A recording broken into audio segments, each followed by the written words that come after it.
na Arsenal. Manchester City mu kanya igihe cy'isaha zine bafise match kuri St James Park ni kimwe cya kabiri cy'ica nyuma cya Carabao Cup. Ku munsi w'ejo Arsenal nabo bazoba bagiye hariya kuri Stamford Bridge. Inkino zo gutangura ko harimo zo gusubiriza. Man City bisanze bagomba guhera hanze St James Park urukino rwo gusubiriza bakarukinira Etihad Stadium mu gihe na Arsenal nabo nyine bisanze bagomba guhera hanze Stamford Bridge urukurikira bakagwakirira kuri Emirates Stadium. Dufashe ubukomezi bwa Arsenal na Man City nka equipe ziriko ziruka ku gikombe ca Premier League birumvikana ko ari n'abafavori muri izi nkino ariko kandi tukongera ko kwinkino zo gusubiriza bazozikinira muhira turazi yo ari battle y'inkino zo gukurakurana mu kabuzo kwakira retour muri favori gusumba uwundi haruhande y'ubukomezi usanzwe ufise bitangure ko twizeza n'ubundi Arsenal na Man City tuzibone kuri final haruhande yo kugwanira Premier League dutangure kwiyumvira indi battle kuri final y'igikombe bonagwanira mbere yuko hariya kuri muri Premier League birangira. Hari amahirwe menshi ko ariko dushobora kubibona ko n'ubundi ari amakipe agomba guhanganira iki gikombe nk'uko bariko barahanganira Premier League ariko itandukaniro rikaba ukuba aya makipe yose ari mu ntambara yo kurondera igikombe ca championnat novuga ngo ekipe ya Man City ntigomba kuranga yonyine Arsenal ntigomba kurekura ngo Man City ziba hanze ukabona ngo amahirwe makashobora kubera ngaho ariko menshi agacaza kuri ekipe yitwa Arsenal. Bino ko bafise tasa n'uworoshe gato yitwa Chelsea. Nubwo tuyifata nka ekipe nkuru ntiturabona umumenyereza Liam icyo ashobora kuduha. Senior ntiturabona icyo ashobora kuduha especially ko umunzani wa mbere ari ukina na ekipe ya Arsenal nziza ikomeye. Charlton Atletico ikubita bitanu. Biriya ntaco bimbwiye je. Muri FA Cup. Yaragera ko nshira ako gutsinda Charlton uzi ko ufise Arsenal biba bisa nkaho urakoze entraînement n'ivyo mugabo Charlton na Arsenal mu mupira w'amaguru yamara Oliver Glass na yabiri ndone mu cicaro ca gatandatu tout est possible mu Bwongereza cyo cyambe kigesho rero mu Muhamashi yayisinze kuko no kumusezera byashoboka umupira abantu bose barawutse rero iyi equipe ya Arsenal mpamvu muvuze ko ari ishobora koroherwa nuko iyo uravye equipe ya Chelsea tubona uyu munsi nibihitiyemo ukaraba equipe ya Arsenal effectif bafise niyo equipe ya Chelsea bafise urabona kumenga equipe ya Arsenal yo nubwo bavuga ngo dufise swadi yo gukoresha muri iki gikombe ca Carabao tukagira na swadi yo gukoresha muri Premier League vyokoroha gusumba uko Man City yo yobikora imbere ya equipe ya Newcastle nimba Arsenal bavuga ngo turakora rotation y'abakinyi 8 mu basanzwe batangura mu kibuga tuba tume guhangana na equipe ya Chelsea bigakunda. Sinizera ko Pep Guardiola ashobora kubikora imbere ya equipe ya Newcastle akora rotation y'abakinyi 8 canke 7 ngo aze kwitwara neza St James Park ngo bimworohere. Bivuze ngo aya ma equipe yose ya Arsenal na Man City kwisanga bagomba guhangana n'aya ma equipe biraza kubarusha guhitamwo ngo ko ndi Man City imbere mu gihugu kuri Premier League ndaciruka inyuma ya Arsenal canke nkore iyo rorashma ndabe ko notware Carabao Cup ariko naho nena kuri iyo rorashma mu gihe Arsenal hari amahirwe ko ishobora gutakaza nkana yifata manota 6 si mention nkuko Pepe yabivuze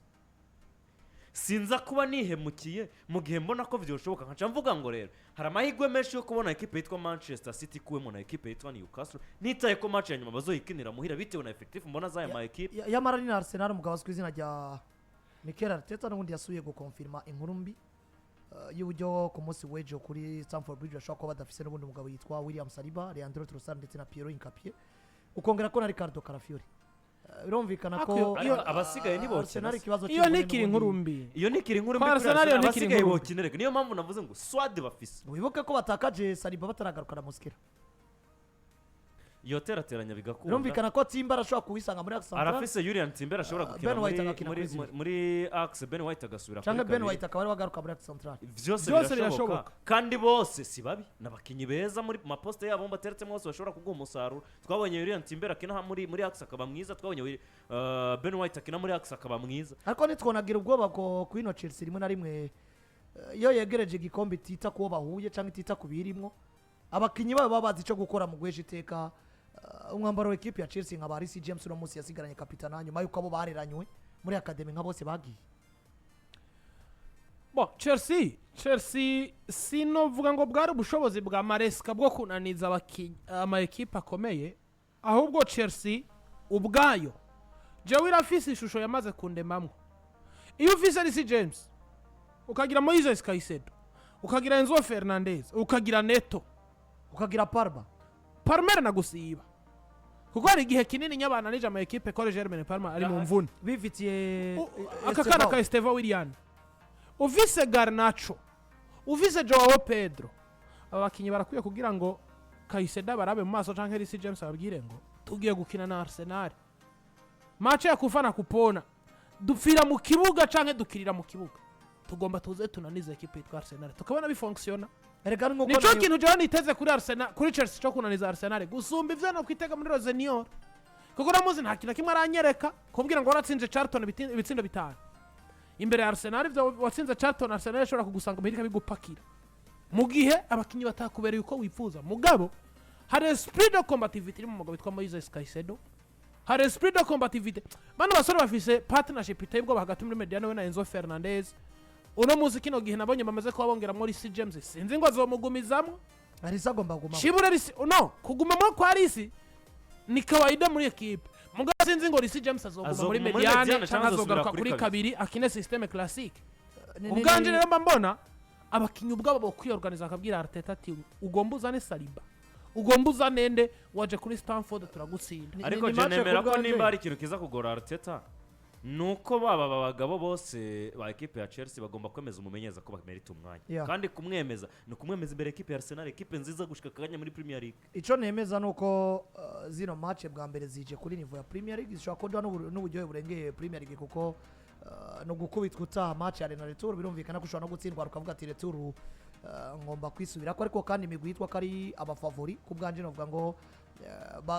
bagiye kukira zino nkino bafise faiblesse dasanzwe ku bibazo by'imvune kuko Arsenal imvune ziriyo ariko kandi kwa Man City ho nimwe muri equipe tuzi defensivement yabaye affecté cyane cyangwa se yabaye touché cyane nyuma yuko ino dio yabo ya Josko Gvardiol n'umugabo twiza ya Ruben Diaz ubona ko badahari ni kimwe mu nakunze kugaruka ko ndavuga ngo Man City igomba gusaba Imana kuko ino dio yabiri kiramenyerana ariko birumvikana ko imvune ziriko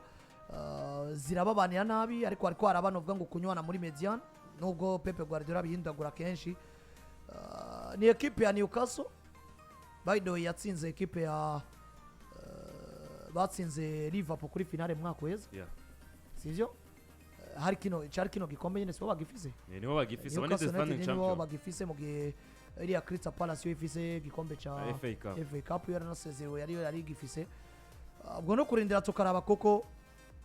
hariho detail nyinshi zikonta usivye ko nyina abafavori agomba ko abafavori bya n'ibikombe barondera nuko bazokwakira inkino zo gusubiriza muhira birashoboka ko nk'ubu Arsenal iri inspire no kumva ngo tugomba gutwara niburi buri treble iba treble yo mu gihugu canke treble ivanze mu gikombe cyo hanze y'igihugu kico mu gihugu birashoboka FA baracarimwo Carabao barimwo Premier League barimwo special ko equipe yeze havuyemo kimwe gutanga umusaruro ufatika havuyemo kimwe muri ibi peut-être agakorokeramo Champions League nayo bari treble no kurindira tukaraba equipe ya Arsenal uburyo abona Manchester City bashobora kudabona uburyohe Man City urutonde bari butanguza nurasohoka tugende turuciye ko kumbure tugende turavye ko vyifasha ariko ukabona equipe yitwa Newcastle abica Vortbait ntiyanabatsinze ze muri champion nabiriya bikondoka muri iriya defense bazanye Nick Pope kurande gwa Newcastle bo liste bayisoye Man City sinzi ico bakirindiri ako Pope jewe mbona Pope mbona ntakimugirira icizere kubera iki Nick Pope mwigori Malik Thiaw ari kumwe n'uwitwa Sven Botman mu team defense mugiye ku nimero 2 azanye Lewis Miri Lewis yari ku nimero 3 hagati mu kibuga Jacob Ramsey ari kumwe n'umusore aswiza ya Bruno Guimaraes nawe kapiteni w'umusore ari kumwe na Joelinton mugaba satirizi ni Jacob Murphy uruhande rumwe urundi ruhande Anthony Gordon Yohani Wisakata ku mukongo ndabira kuri bande tuje ko umugabo witwa Sandro Tonali ahari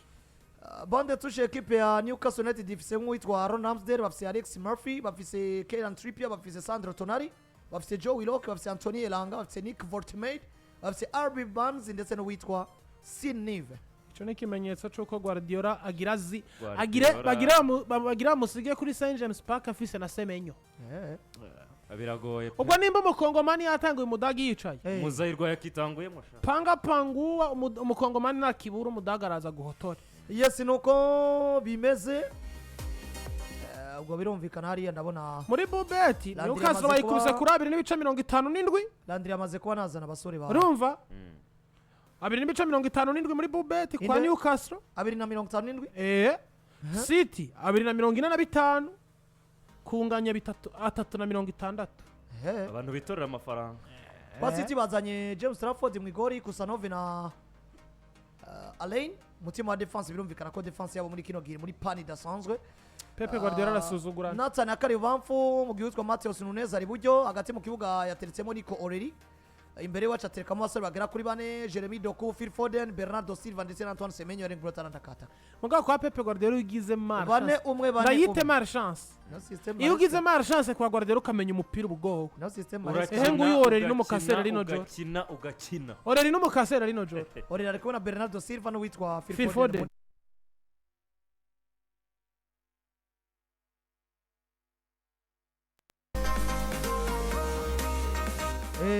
nuko bimeze kuri equipe ya Manchester City bagiye kuba bakina na Newcastle United equipe yabatsinze muri champion batsindira St James Park urumva ko basubiyeyo detail nyinshi zozinjamo ku munsi weje birumvikana ko ku munsi weje turaba dufise classic sport yagutse mako ku mugoroba tuzadufise inkino z'igikombe ca Afrika ubwo birumvikana ko ku munsi weje biragoye ko twobana mu kiganiro Sport Zone saa imwe y'ijoro hazoba hari Senegal na Egiputa saa ine y'ijoro hazoba hari Nigeria, Maroc, Arsenal, Chelsea, Real Madrid, Albacete birumvikana ko ku munsi wejo biragoye ngomba kuba classic sport yagutse kugira ngo bigende neza nakubitse ko twari kubona Dream House Burundi aho Dream House bafitiye navuga ngo ibikoresho mu bwoko bugiye butandukanye amatelefone mu bwoko bugiye butandukanye n'ama accessoires yayo nk'amapochette amablendage ama smartwatch ama écouteurs sans fil cyangwa se avec fil bagufitiye ama modem bagufitiye wireless speaker zitandukanye bagufitiye airpod nziza bagufitiye casquette bagufitiye ama camera de surveillance yumvikana ko basanga kuri siège ya rompo ya leo ya kera hepfo ya CCF imbere ya bureau commercial ya Gideson akandi basanga ku agence Econet siège Econet avenue de l'Amitié Limited Big Shop hepfo ya Posita cyangwa se kuri Onatel birumvikana yuko Dream House Burundi ushobora kuhakora kuri 69 ubusa gatandatu apele isanzwe cyangwa WhatsApp cyangwa ukabasanga kuri Facebook yabo bitwa Dream House Burundi nuko bimeze saa tatu yamaze kuba yuzura ikindi mumbaza